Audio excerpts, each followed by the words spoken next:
So, ayun na nga at bakasyon is real na mga pretties. For today's vlog, pupunta nga tayo doon sa recognition nila Althea.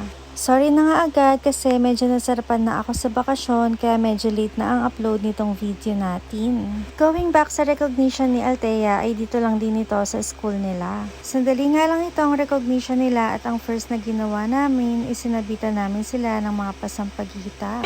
Honors.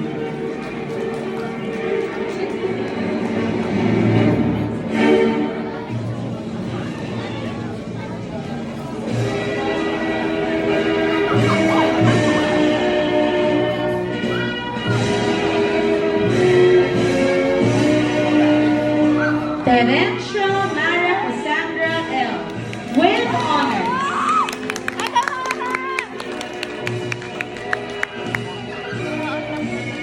After nga umakyat sa stage at matapos yung program ay nagpicture-picture na rin kami. Siguro ang tinagal lang ng recognition nila is 2 hours. After nga nun ay nag-class picture muna sila tapos itinuloy na itong program nila. Sobrang nakaka-proud din at parang sobrang bilis ng panahon kasi grade 10 na agad si Althea. At bago nga pala nila tinapos itong recognition ay pinibigyan muna nila kami ng mga roses. Dito sa school nila Althea ay way nila yon para mag-thank you sa mga parents. Grade 10 na nga si Althea next year at ang equivalent nun sa panahon natin ay 4th year high school. Dito pala sa school nila Althea ay 2 sections lang yung grade 9 kaya mabilis lang din natapos yung kanilang mga class picture. Umalis na nga rin kami agad at before kami umuwi bumili muna kami ng cake dito sa Goldilocks. Weekdays nga ngayon at medyo busy kami ni Sir Amo kaya sa bahay tayo maghahanda. Pinapili ko na din si Althea ng gusto niyang cake para sa kanyang recognition day.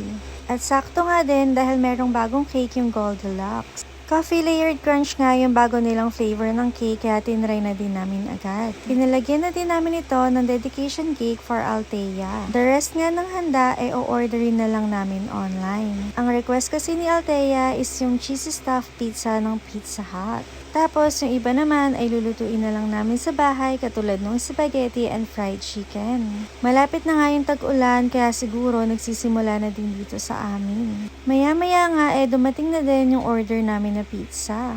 At ito na nga yung naging ganap namin para i-celebrate yung recognition day ni Althea. Tara kain tayo mga pretties! Ayun lang muna! Bye!